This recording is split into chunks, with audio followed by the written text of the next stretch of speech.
सभी को प्रभु यीशु मसीह में मेरा सलाम। मेरे अजीज़ों, मैं आज फिर से परमेश्वर के वचन के साथ, खरी शिक्षाओं के साथ और कुछ उत्तम और बहुत ही ज़्यादा उत्तम बातों के साथ आपके सामने आज आया हूँ। लेकिन उससे पहले मैं अपने हर एक अजीज़ के साथ परमेश्वर के वचनों को जिनसे मैं शेयर करता हूँ फेसबुक, यूट्यूब और व्हाट्सएप पे भी अपने तमाम जानने वालों के पास भेजता हूँ।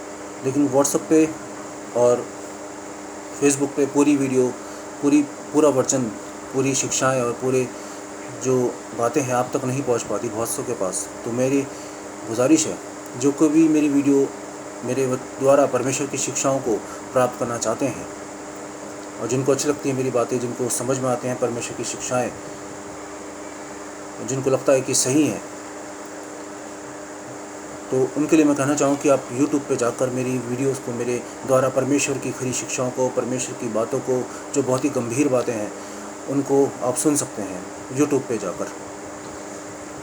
वॉलन जोसेफ के नाम से आप उस पर डालेंगे तो तमाम वीडियोस आपको मिल जाएंगी। क्योंकि और फेसबुक पे वगैरह पे उस पर पूरी वीडियोस आपको सुनने को नहीं मिल पाती, इसलिए बहुत सी बातें आप के दिमाग में क्वेश्चन बन के रह जाती हैं। बहुत सी बातों का सवाल आपको नहीं मिल पाता, जवाब आपको नहीं मिल पाता।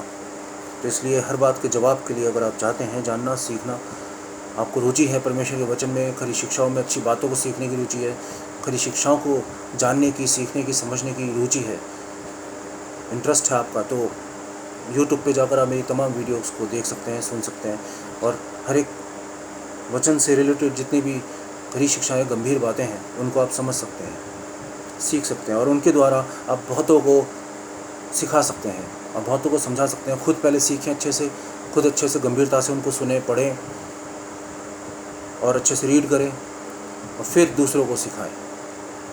ताकि क्योंकि मेरी भी हमेशा ये कोशिश रहती है कि जो मैं वचन पढ़ता हूँ, जो भी मैं स्टडी करता हूँ, मेरे वचन को सुनकर कोई भी इंसान ठोकर ना खाए या मैं किसी की ठोकर का कारण ना बनूँ, किसी भी तरह से मैं किसी इंसान को हर्ट ना करूं, मैं किसी के भी दुख का कारण ना बनूं। मेरी कोशिश ये रहती है।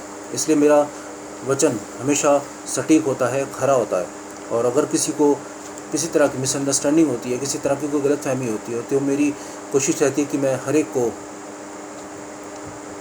अच्छे से सिखाऊं, अच्छे से समझाऊं, ताकि हर एक तक परमेश्वर की बातें, परमेश्वर की खरी शिक्षाएँ पहुँचे, ताकि किसी के दिमाग में किसी तरह का कोई डाउट, किसी तरह की कोई मिसअंडरस्टैंडिंग ना रह जाए या कोई ये ना सोचे कि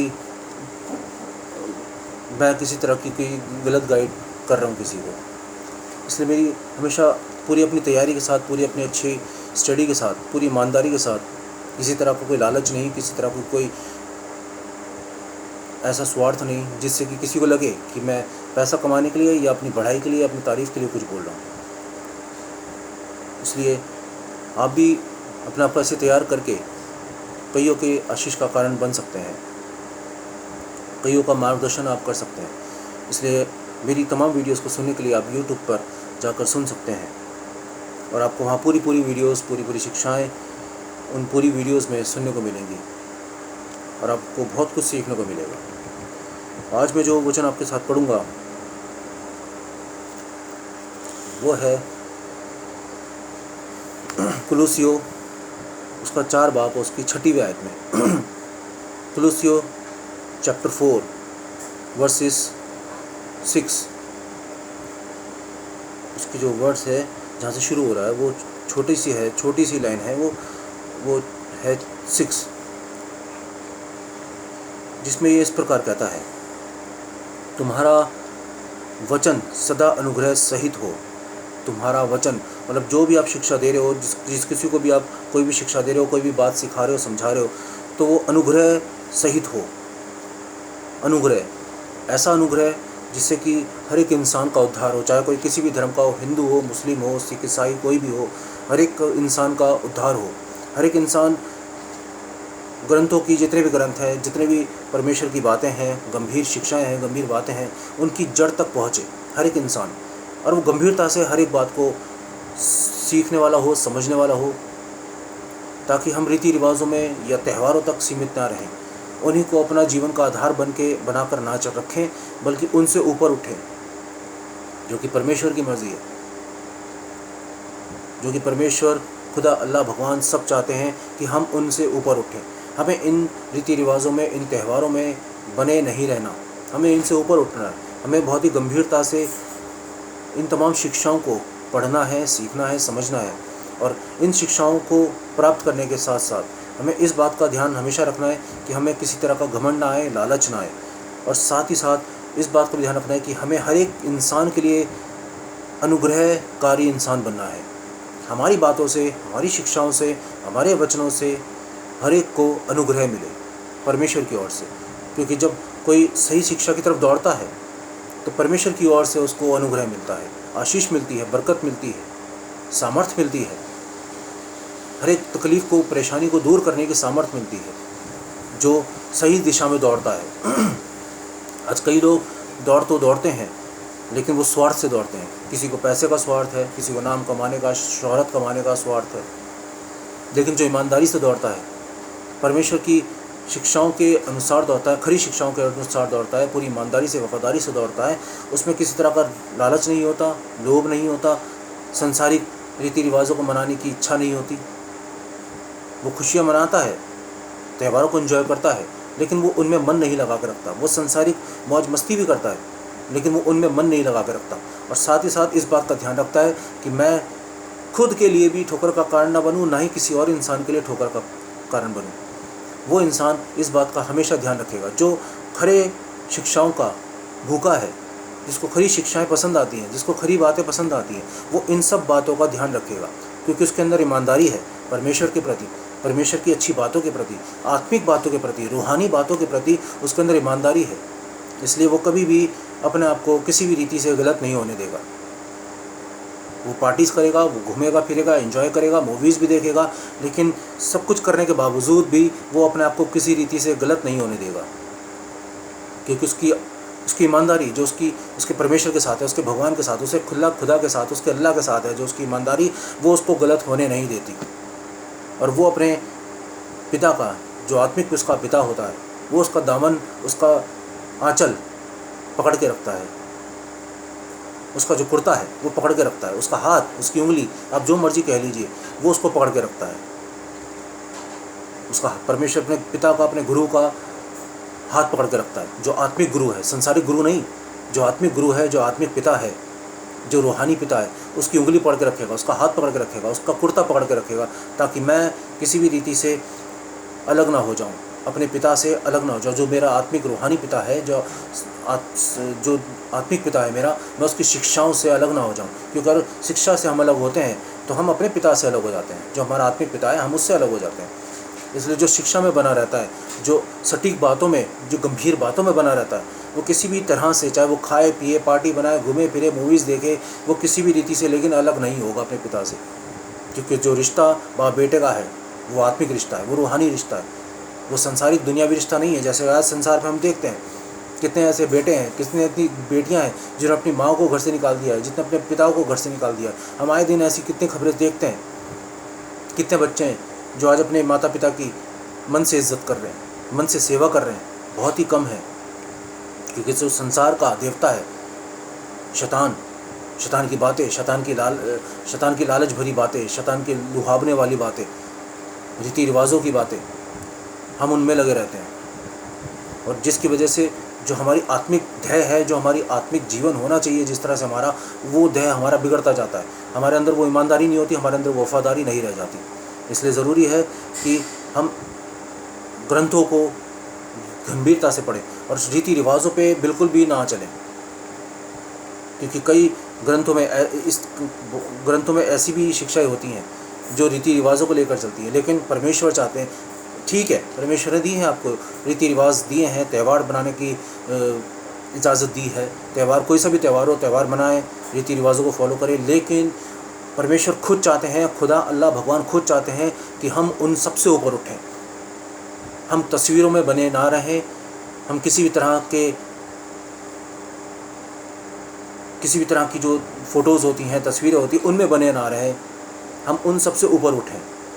परमेश्वर खुद खुदा अल्लाह भगवान खुद ये चाहते हैं कि हम उन सबसे ऊपर उठें, क्योंकि सिद्ध मनुष्य वही है जो गंभीर शिक्षाओं को पकड़ के रखता है, जो ईमानदारी से अपने जीवन को जीता है और हर एक के लिए आशीष का कारण बनता है, हर एक के लिए अनुग्रह का कारण बनता है। वही सिद्ध मनुष्य है परमेश्वर की, खुदा की, अल्लाह की, भगवान की नज़र में। आप चाहे किसी भी धर्म के क्यों ना हो, लेकिन आपकी वफादारी, आपकी ईमानदारी आपके प्रभु, आपके परमेश्वर, आपके खुदा अल्लाह भगवान के साथ तभी जायज़ कहलाएगी जब आप इन गंभीर शिक्षाओं के अनुसार अपने आप को परिपक्व करोगे, अपने आप को तैयार करोगे और इनके अनुसार अपने आप को बना के रखोगे मरते दम तक। क्योंकि सच्ची मोहब्बत वही होती है जिसमें ईमानदारी होती है, चाहे वो फिर वो संसारिक हमारे रिश्ते नाते हो, चाहे वो आत्मिक रिश्ते नाते हो। अगर उनमें ईमानदारी नहीं है तो फिर वो रिश्ता किसी मतलब का रिश्ता नहीं रह जाता, वो सिर्फ स्वार्थ होता है, वो सिर्फ लालच होता है। आगे कहता है अनुग्रह सहित हो और सलोना हो मतलब खूबसूरत हो, कि तुम्हें हर मनुष्य को उचित रीति से उत्तर देना आ जाए। उचित रीति से हम तभी किसी को जवाब दे सकते हैं जब हम खुद ईमानदार हैं, जब हम पूरी तरह खुद सही हैं, तभी हम सही दिशा दूसरे को दिखा सकते हैं, जब हम खुद सही दिशा में चल रहे हों। अगर हमारी खुद की आत्मिक दिशा गलत है, हमारी खुद की शिक्षाएं गलत हैं, हमारे को जो शिक्षाएं मिली है वो खुद ही संसारिक हैं, दुनियावी हैं, दिखावटी और बनावटी फॉर्मेलिटी के लिए हैं, और सिर्फ मन को तसल्ली देने वाली शिक्षाएं हमारे अंदर सिर्फ दुनिया को खुश दिखाने वाली या दुनिया को खुश करने वाली या लोगों को खुश करने वाली या खुद को खुश करने वाली हमारे अंदर रीति रिवाज हैं, बातें हैं, तो उनका कोई मायने नहीं रखती वो सब बातें। और ना ही उनसे ना हमारा खुद का उद्धार होता है, ना ही किसी और इंसान का उद्धार होगा उन बातों से।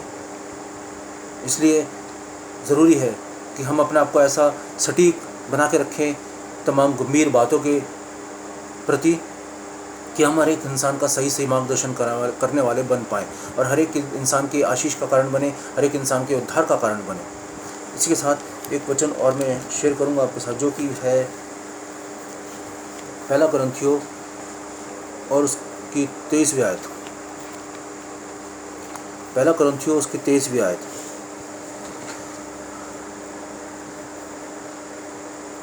जिसमें 23वीं आयत से और उसकी 33वीं आयत तक। 1 कुरिन्थियों 23वीं आयत उसका 10 बाब, 1 कुरिन्थियों उसका 10 बाब और उसकी 23वीं आयत से लेके उसकी 33वीं आयत तक। 1 कुरिन्थियों 10 बाब 33वीं आयत से 23 आयत से 33वीं आयत तक, जिसमें ये इस प्रकार कहता है, सब वस्तुएं मेरे लिए उचित तो हैं, सब वस्तुएं मेरे लिए उचित तो हैं, परंतु सब लाभ की नहीं। जैसे मैंने कभी कहा कि सब रीति रिवाज, सब त्यौहार, सब चीज़ें अच्छी हैं, इंजॉय, पार्टीज़, घूमना फिरना, मूवीज़ देखना, सब अच्छी हैं, लेकिन सब लाभ की नहीं, सबसे लाभ नहीं होता। अनुग्रह सब चीज़ों से नहीं मिलता। चाहे आप कोई भी त्यौहार बना लो, चाहे आप किसी भी रीति रिवाज को बना लो, आप कोई भी किसी तरह से प्रार्थना सभा कर लो, कुछ भी कर लो, कन्वेंशंस कर लो, कितना भी पूजा पाठ कर लो, किसी से भी उद्धार नहीं होगा। उद्धार तो आपका तभी होगा जब आप सही मार्ग पे, सही दिशा में दौड़ोगे, सही रास्ते पे चलोगे, ईमानदारी से। परमेश्वर की नज़र में आप सही होगे। जब तक आप ऊपर वाले की नज़र में सही नहीं हो, तब तक आप सही नहीं हो। बहुत गड़बड़ी है जीवन में, तो फिर आप दूसरों के लिए भी उद्धार का कारण, आशीष का कारण कैसे बनोगे। सब वस्तुएं मेरे लिए उचित तो हैं, परंतु सब लाभ की नहीं। सब वस्तुएं मेरे लिए उचित तो हैं, परंतु सब वस्तुओं से उन्नति नहीं होती। सब वस्तुओं से उन्नति नहीं होती, चाहे कोई भी कुछ भी चीज़ हो। कोई अपनी ही भलाई को नहीं, वरन दूसरों की भलाई को ढूंढे। हमें सिर्फ अपनी भलाई नहीं सोचनी, हमें सिर्फ अपना ही स्वार्थ नहीं जीवन जीना, स्वार्थी जीवन नहीं जीना, बल्कि हमें दूसरों के लिए भी आशीष का कारण बनना है, दूसरों की भी भलाई ढूंढनी है, दूसरों के लिए भी कुछ ना कुछ ऐसा करना है जिससे कि किसी इंसान का थोड़ा सा जीवन सही राह पे आ जाए, सही दिशा में आ जाए। चाहे वो हमारे शब्दों के द्वारा हो, हमारी बातों के द्वारा हो, हमारी प्रार्थना सभा के द्वारा हो, हमारी आराधना के द्वारा हो। कई लोग आराधना करते हैं, लेकिन उनकी आराधना सिर्फ उनके खुश करने तक होती है, वो सिर्फ अपने आप को खुश करते हैं। इसलिए ऐसी आराधना भी किसी काम की नहीं होती जिससे हम सिर्फ अपने आप को खुश कर रहे हैं या सिर्फ अपनी मन की तसल्ली के लिए हम आराधना कर रहे हैं। आराधना वो अच्छी होती है जिससे कोई दूसरा सुनने वाला, चाहे वो मसीह हो, चाहे वो कोई अनजान क्यों ना हो, हर एक का सुनकर मन बदले, सोच बदले, विचारधाराएं बदले। आराधना ऐसी होनी चाहिए, आत्मिक आराधना। भलाई को ढूंढे। इसलिए कोई भी अपनी ही भलाई को नहीं वरन दूसरों की भलाई को भी ढूंढना ज़रूरी है कि किसकी कैसे भलाई कर सकता हूँ मैं। अगर कोई हमारी मदद हमसे मदद मांगने आता है तो हमें ढूंढना चाहिए कि यार उसने मेरे से मदद मांगी तो मैं किस तरह से उसकी मदद करूँ। मदद भी गलत चीज़ों में नहीं, मदद भी हमें अच्छी बातों में करनी है, अच्छी चीज़ों से करनी है। कई लोग कहते हैं कि मुझे शराब पीने के लिए पैसा चाहिए, नहीं देना। कोई कहता है कि मुझे कोई गलत नशा करने के लिए पैसा चाहिए, मन नहीं देना। कोई कहता है कि मुझे किसी लालच से तुम्हारी दोस्ती करनी है, किसी स्वार्थ से, अगर हमसे कोई दोस्ती करना चाहता है किसी स्वार्थ से, गलत स्वार्थ से, तो दोस्ती कभी नहीं करना है ऐसे इंसान से। हमेशा अच्छी बातों को ढूंढना है, अच्छे कामों के लिए हमें हर एक की मदद करनी है, अच्छे कामों के लिए, अच्छे मकसद से, अच्छी सोच से। जो कुछ कसाईयों के यहाँ बिकता है वह खाओ और विवेक के कारण कुछ ना पूछो। मतलब जो मटन मीट नॉनवेज जो खाते हैं वो खाना कई लोग सोचते हैं कि गलत है, लेकिन परमेश्वर कहते हैं कि अगर हम सटीक हैं, हम सही दिशा में दौड़ रहे हैं तो कुछ भी खा लें हम उससे दूषित नहीं होंगे, क्योंकि हमारा जीवन सही दिशा में है। हमारी सोच, हमारे ख्यालात, हमारी विचारधाराएं सही दिशा में चल रही हैं, तो हम कुछ भी खा लें हम किसी से भी दूषित नहीं होंगे। हमारी नीयत साफ़ है, हमारे अंदर ईमानदारी है, हम परमेश्वर ऊपर वाले के प्रति हर एक तरह से वफादार रहते हैं, ईमानदार रहते हैं। तो इसलिए कुछ भी खाने से, इसलिए कहता है कसाईयों के यहाँ जो कुछ कसाईयों के यहाँ बिकता है वह खाओ और विवेक के कारण कुछ ना पूछो। क्योंकि हमारा विवेक अगर अच्छा है तो हमें किसी से ना कुछ पूछने की ज़रूरत है, ना ही हमें किसी को समझाने की ज़रूरत है। लेकिन अगर कोई ज़्यादा ही फोर्स करता है तो उसको अच्छे से समझाना हमारा जिम्मेदारी बनती है, हमारा फ़र्ज़ बनता है, वो भी उसकी भलाई के लिए। इस समझाना भी इस तरह से है कि सुनने वाला अच्छी बातों को ग्रहण करे, ना कि गलत वे में उस बात को ले जाए, हमारे जो हम उसको सिखाते हैं। क्योंकि पृथ्वी और उसकी भरपूरी प्रभु की है। मतलब जो भी परमेश्वर ने बनाया है वो सब कुछ, जो भी रचा है वो सब परमेश्वर की ओर से बना है। चाहे वो कुछ भी जानवर है, परिंदे हैं, फूल पौधे हैं, घास फूस है, सब कुछ परमेश्वर ने रचा है। क्योंकि पृथ्वी और उसकी भरपूरी प्रभु की है, परमेश्वर की है। तो हम इसमें कौन है जो हस्तक्षेप करते हैं या क्वेश्चन करते हैं किसी से कि भाई ये मत खाओ, ये मत करो, वो मत करो। हम कौन होते हैं बोलने वाले? क्योंकि सब कुछ परमेश्वर ने रचा है, अपनी इच्छा के अनुसार रचा है, अपनी इच्छा के अनुसार बनाया है। फूल हैं, पौधे हैं, पेड़ हैं, परिंदे हैं, कितने तरीके के परिंदे हैं, जानवर हैं, बहुत कुछ है इस दुनिया में, संसार में। तो हम कौन होते हैं जो एक दूसरे के इस ऊपर हस्तक्षेप इस तरह से क्वेश्चन मार्क लगाते हैं कि ये गलत है, वो गलत है। हमें इस तरह से अपना व्यवहार नहीं रखना, इस तरह की सोच अपनी नहीं रखनी। भरपूरी प्रभु की है। यदि अविश्वासियों में से कोई तुम्हें न्योता दे, अब यदि अविश्वासियों में से कोई तुम्हें न्योता दे और तुम जाना चाहो तो जो कुछ तुम्हारे सामने रखा जाए वही खाओ। कई ऐसे लोग होते हैं कि कई चीज़ों को छूत मानते हैं, अशुद्ध मानते हैं, इसलिए वो जो भी साधारण भोजन दे, तो ये हर एक ईमानदार इंसान की जिम्मेदारी बनती है कि जो भी हमें दे प्यार से, हमें प्यार से उसको ग्रहण करना है, हमें प्यार से उसको खाना है। हमें किसी भी तरह से नुक्स नहीं निकालना कि ये अच्छा नहीं था, वो अच्छा नहीं था, या मैं ये नहीं खाता, मैं वो नहीं खाता। जो भी कोई प्यार से हमें दे, हमारी जिम्मेदारी बनती है, हमारा फ़र्ज़ बनता है कि हम उसके दिए हुए खाने की इज़्ज़त करें। चाहे वो कितना भी साधारण खाना क्यों ना हो, चाहे वो कुछ भी सिंपल सा भोजन खाने पीने की वस्तु क्यों ना हो, हमें उस हर एक चीज़ की इज़्ज़त करनी है। क्योंकि हमें उस इंसान को इज़्ज़त देनी है जिसने हमें बुलाया, जिसने हमें इनवाइट करा, जो हमारी खातिरदारी कर रहा है, हमें उसको इज़्ज़त देनी है। तो इस बात का भी हमें ध्यान रखना है। यदि अविश्वासियों में से कोई तुम्हें न्योता दे और तुम जाना चाहो तो जो कुछ तुम्हारे सामने रखा जाए वही खाओ और विवेक के कारण कुछ ना पूछो। परंतु यदि कोई तुमसे कहे या यह तो मूर्ति को बलि की हुई वस्तु है तो उसकी बात बताने वाले के कारण और विवेक के कारण ना खाओ। तो कई लोग कहते हैं कि भाई ये तो पूजा पाठ करने वाला व्यक्ति है, इसका ये प्रसाद नहीं खाना चाहिए, ये तो देवी देवताओं को करते हैं, ये वो करते हैं। तो ये चीज़ें गलत होती हैं। बहुत से इंसान इस तरह की वो क्वेश्चंस उठाते हैं, बहुत सवाल करते हैं कि नहीं ये तो देवी देवताओं को पूजते हैं या इस तरह को चढ़ावा चढ़ाते हैं, ये सब गलत है। हम ईमानदार हैं, हम सब परमेश्वर की रचना है, हर एक इंसान परमेश्वर की रचना है। और मसीह जन जो होता है, जो ईमानदार होता है, वो किसी के भी प्रसाद में दिए हुए जो प्यार से हमें कोई प्रसाद दे रहा है, तो हमारा फ़र्ज़ बनता है कि हम उस भाई की, उस बहन की, जो भी कोई हमें प्रसाद देता है, उस प्रसाद की इज़्ज़त करें, क्योंकि वो हमें प्यार से दे रहा है, वो हमें मोहब्बत से दे रहा है, तो हमें उसको इज़्ज़त देनी है। चाहे वो कोई सा भी कैसा भी प्रसाद दे, किसी को कहीं से ला रहा है, वो हमें उससे मतलब नहीं है, लेकिन हमारा मोहब्बत उस भाई से है, हमारी मोहब्बत उस इंसान से है जो हमें प्रसाद दे रहा है। तो इसलिए इसमें कहता है, तुम जाना चाहो तो, परंतु यदि कोई तुमसे कहे यह तो मूर्ति को बलि की हुई वस्तु है, तो उसी बताने वाले के कारण और विवेक के कारण ना खाओ, क्योंकि जो तुम्हें डाउट से दे रहा है, जो तुम्हें खुद तरह तरह की, अगर किसी के मन में कोई देने वाला है और उसके मन में, अगर तुम्हारे मन में, उसके मन में किसी तरह कोई डाउट है तुम्हें देते हुए, या कुछ गलत ऐसी मतलब अनोखी शब्दों को प्रयोग करता देते समय, तो हमें उस शब्दों की वजह से नहीं खाना चाहिए। भाई अगर आप मुझे प्यार से कुछ भी दे रहे हो तो मैं प्यार से खा लूँगा उसको, चाहे वो किसी का भी प्रसाद हो, कहीं का भी प्रसाद हो, वो आप मुझे प्यार से दे रहे हो, तो ये हमारे आपस की मोहब्बत है कि मैं आपके उस प्रसाद की इज़्ज़त कर रहा हूँ, आपकी दी हुई उस चीज़ की, जो भी आप मुझे दे रहे हो खाने को, मैं उसकी इज़्ज़त कर रहा हूँ, मैं आपकी इज़्ज़त कर रहा हूँ। लेकिन अगर आप मुझे किसी बहाने से दे रहे हो या किसी लालच से दे रहे हो, तो मैं अफसोस कि तो मैं सॉरी कहूँगा कि मैं उस चीज़ को नहीं लूँगा बिल्कुल भी। तो एक ये सोच में थोड़ा फ़र्क आ जाता है, बातों में थोड़ा फ़र्क आ जाता है। तो आगे कहता है, खाओ और विवेक के कारण कुछ ना पूछो, परंतु यदि कोई तुमसे कहे यह तो मूर्ति को बलि की हुई वस्तु है, तो उसी बताने वाले के कारण और विवेक के कारण ना खाओ। मेरा मतलब तेरा विवेक नहीं, परंतु उस दूसरे का भला, मेरी स्वतंत्रता दूसरे के विचार से क्यों परखी जाए। मेरी स्वतंत्रता, जो मेरी आज़ादी है, जो मेरी फ्रीडम है, जो मेरी आत्मिक फ्रीडम है, वो दूसरे के द्वारा क्यों परखी जाए।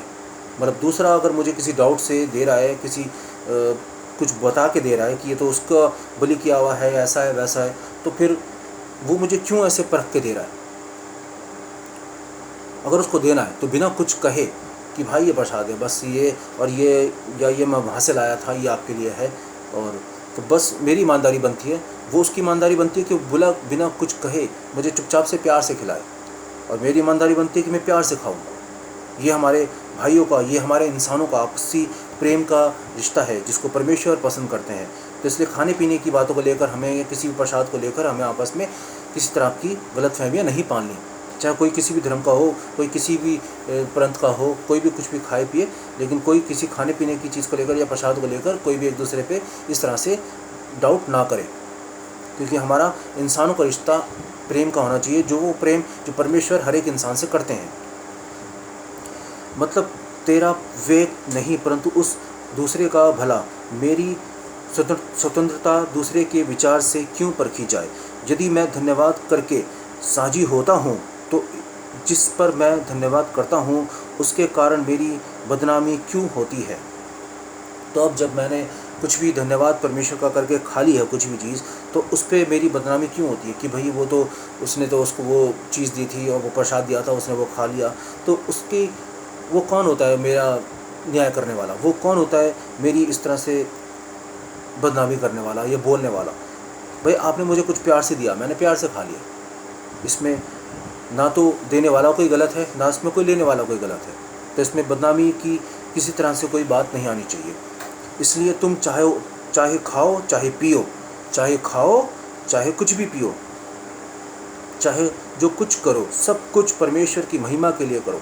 तो हमें देने वाले को भी परमेश्वर की महिमा करनी है, और जो खाता है, जो लेता है, पीता है, किसी से कुछ भी पीने के लिए लेता है, खाने के लिए लेता है, उसमें हर एक बात की, हर एक इंसान को महिमा करनी है परमेश्वर की, ऊपर वाले की। चाहे आप भगवान कहो, खुदा, अल्लाह, ईश्वर, परमेश्वर, गॉड, कुछ भी कहो आप, हमें महिमा देनी है ऊपर वाले को। चाहे हम कुछ भी खाएं, चाहे हम कुछ भी पिएं, हमें परमेश्वर को, ऊपर वाले को महिमा देनी है। कुछ करो, सब कुछ परमेश्वर की महिमा के लिए करो। तुम ना यहूदियों, ना यूनानियों और ना परमेश्वर की कलीसिया के लिए ठोकर का कारण बनो। हमें किसी के लिए भी ठोकर का कारण नहीं बनना। ये बात मैंने शुरू में स्टार्टिंग में भी कही थी कि हमारे वचनों में भी ईमानदारी होनी चाहिए, हमारी शिक्षा में ईमानदारी होनी चाहिए, हमारी बातों में ईमानदारी होनी चाहिए, हमारी सेवकाई में ईमानदारी होनी चाहिए।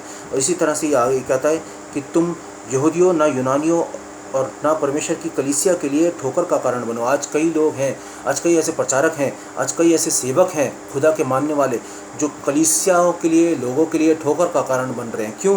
क्योंकि वो गंभीरता से शिक्षाएं लोगों तक नहीं पहुंचाते। जो मैसेज, जो आत्मिक मैसेज देना चाहिए, जो आत्मिक शिक्षाएं देनी चाहिए, वो कलीसियाओं तक, लोगों तक नहीं पहुंचती। और लोग सिर्फ रीति रिवाजों में और फॉर्मेलिटीज़ में बने रहते हैं। चाहे आप किसी भी धर्म के हों, आप चाहे कहीं किसी भी धर्म गुरु को मानते हो, आप चाहे किसी को ही मानते हो, अगर आपके अंदर वो इंसानियत, वो वफादारी, ईमानदारी नहीं है तो परमेश्वर से आपका रिश्ता ज़ीरो है, ज़ीरो।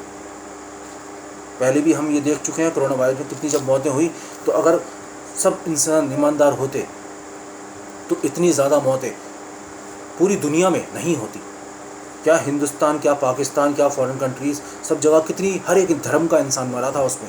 अब आप इसी से अंदाज़ा लगा लीजिए कि इंसानों की ईमानदारी क्या है ऊपर वाले के साथ। अगर हर एक धर्म का इंसान ईमानदार होता तो हर एक धर्म के इंसानों में मौतें नहीं होती।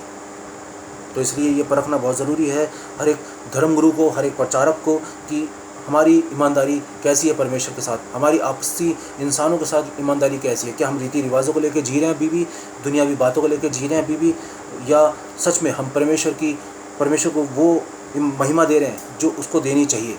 हमारे आपसी रिश्तों को निभाते हुए, हमारी आपसी बातों को करते हुए, जो भी हम प्रचार करते हैं, जो भी हम सेवकाई करते हैं, जो भी हम लोगों तक वचन पहुंचाते हैं, शिक्षाएं बांटते हैं, बातें करते हैं लोगों तक, लोगों का मार्गदर्शन करते हैं, क्या उनसे लोगों का उद्धार हो रहा है? क्या लोगों का कल्याण हो रहा है उन सब शिक्षाओं से, उन सब बातों से? अगर नहीं हो रहा तो मेरे अजीज़ों, आप चौकन्ने हो जाइए। तमाम सुनने वालों को कहता हूँ, तमाम आप चौकन्ने हो जाइए कि आप गलत दिशा में दौड़ रहे हैं, गलत धर्म गुरुओं के पीछे दौड़ रहे हैं, गलत शिक्षकों के पीछे दौड़ रहे हैं। या तो आप खुद अच्छे शिक्षक बन जाइए, या तो फिर अपने लिए ऐसे शिक्षक ढूंढिए जो आपका सही ऐसे टीचर अच्छे ढूंढिए जो आपको, आपके बच्चों को सही टीचिंग दे सके, आत्मिक टीचिंग दे सके, और ऊपर वाले से आपका रिश्ता जो है वो और ज़्यादा मजबूत कर सके। आगे कहता है, कलीसिया के लिए ठोकर का कारण ना बनो, जैसा मैं भी सब बातों में सब को प्रसन्न करते रखता हूँ। जैसा मैं सब बातों में सबको प्रसन्न रखता हूँ। ये बात कौन कह रहा है? ये सब कुछ कुरिन्थियों की कलीसिया को पौलुस कह रहे हैं। जैसा मैं सबको प्रसन्न रखता हूँ, जैसा मैं भी सबको प्रसन्न रखता हूँ, और अपना नहीं परंतु बहुतों का लाभ ढूंढता हूँ कि वह उद्धार पाए। इसी तरह से हमें भी दूसरों के उद्धार के लिए, अपने उद्धार के साथ साथ दूसरों के उद्धार का कारण बनना है। जैसे लास्ट में कहते हैं कि और अपना नहीं परंतु बहुतों का लाभ ढूंढता हूँ कि वह उद्धार पाए। तो हमें दूसरों के भी लाभ की चिंता करनी है ताकि दूसरे भी उद्धार पाएँ, दूसरे भी आशीषित हों, और हर एक मनुष्य जाति, चाहे कोई किसी भी धर्म का क्यों ना हो, सही दिशा में हर एक इंसान चले, सही मार्ग हर एक इंसान को मिले, हर एक इंसान को सही टीचर मिले, ताकि हर एक इंसान सिद्ध बने परमेश्वर की नज़र में, खुदा अल्लाह भगवान की नज़र में सिद्ध बने। इसलिए हमें अपने लिए ऐसे टीचर ढूंढने हैं, ऐसे धर्मगुरुओं को ढूंढना है जो हमारा आत्मिक रीति से हमारा उद्धार करें, आत्मिक रीति में हमें बढ़ाएं, और हम ज़्यादा से ज़्यादा ज्ञानी बन सकें, ताकि हम दूसरों तक अपने ज्ञान को बांट सकें, पहुंचा सकें, ताकि पूरी मनुष्य जाति उद्धार पाए, आशीषित हो। इसलिए मेरे अजीज़ों, प्रार्थनाएं, पूजा पाठ करना, प्रार्थना करना सब कुछ बहुत अच्छा है, बहुत अच्छी बात है, लेकिन उसके साथ साथ ज्ञान होना बहुत ज़रूरी है। और ज्ञान मिलता है परमेश्वर के वचन से, इन खरी शिक्षाओं से आपको ज्ञान मिलता है। अगर आपके पास ज्ञान नहीं है खरी शिक्षाओं के अनुसार, तो कोशिश करिए कि जल्द से जल्द आपके पास वैसा ज्ञान आए, आत्मिक ज्ञान आए, ताकि आपके पास एक गंभीर शिक्षाएं हों, गंभीर बातें हों, ताकि आपका उद्धार हो, आपके परिवार का, आपके दोस्तों का, आपके जानने वालों का उद्धार हो, और आप हर एक मनुष्य जाति के लिए आशीष का कारण बने। इसलिए अपनी पूजा पाठ के साथ साथ, प्रार्थना के साथ साथ, दुआ बंदगी के साथ साथ ये काम भी ज़रूर करें। शिक्षाओं को अपने अंदर डालें, गंभीर शिक्षाओं को, गंभीर बातों को अपने अंदर डालें, ताकि आप हर एक मनुष्य जाति के लिए आशीष का कारण बने। आप सभी को प्रभु यीशु मसीह में मेरा सलाम, और मैं भी दुआ करूँगा हर एक इंसान, मनुष्य जाति के लिए, और हमेशा करता रहता हूँ। और इसलिए मेरी कोशिश रहती है कि मेरी ये वीडियोस हर एक इंसान तक पहुँचे, हर एक इंसान तक ये अच्छी बातें पहुँचें, ताकि हर एक इंसान लाभ उठाए परमेश्वर के वचन से, परमेश्वर की आशीषों से, और हर एक इंसान आत्मिक बने, आत्मिक जन बने। फिर से आप सभी को प्रभु यीशु मसीह में मेरा सलाम।